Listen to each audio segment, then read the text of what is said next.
Mr. Rain Zyper Mendoza.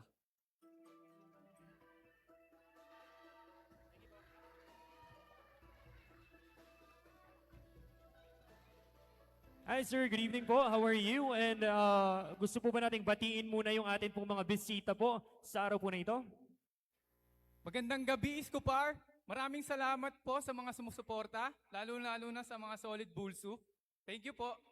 Thank you very much as well, sir. Kumusta naman po? You're from Bulso po, sir. Tama po?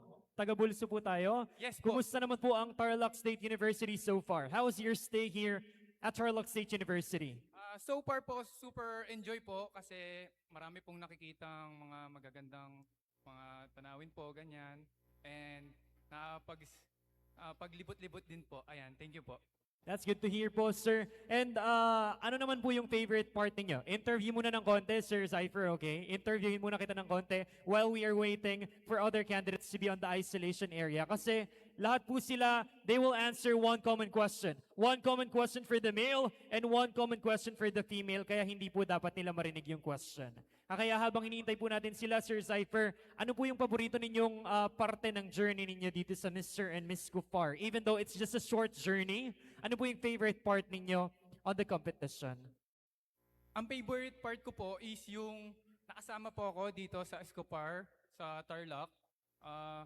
Wala po kasi akong experience. Ayun po, nag-explore din po ako. Ayun naman po. Super enjoy naman and medyo kabado. Pero kakayanin po. Yes. Palakpakan naman po natin from Bulacan State University, Mr. Rain Zyper Mendoza. Ayan. Hinihintay lamang po natin ang go signal from the organizing committee, making sure that there's transparency na hindi po talaga naririnig at nasa isolation area na po ang atin pong mga kandidato at kandidata. But habang hinihintay po natin sila, Sir Zyper, I would just like to tell you na uulitin ko po ang question ng 2 beses. English and then Tagalog po. And you can answer in both English or Filipino, whatever you're comfortable with the language po. At wala po tayong time limit in answering the question. Alright po? So we will just wait for the go signal coming from our organizing committee. And I think we are now ready. Ready ka na po ba, Sir Rain? Ready? Okay, here goes your question. At habang pong babasahin ko po yung question, may request also the participation of our audience to be on mute muna po habang sumasagot po ang ating pong mga kandidato at kandidata para po makapag-isip po sila ng mabuti. Thank you very much. Sir Rain, here goes your question.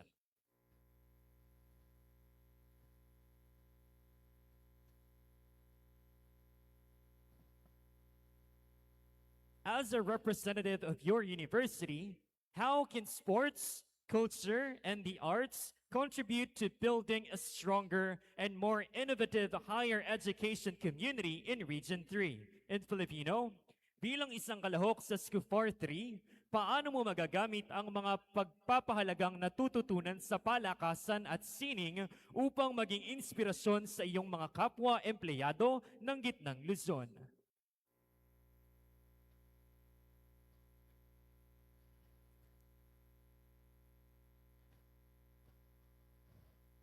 Magandang gabi.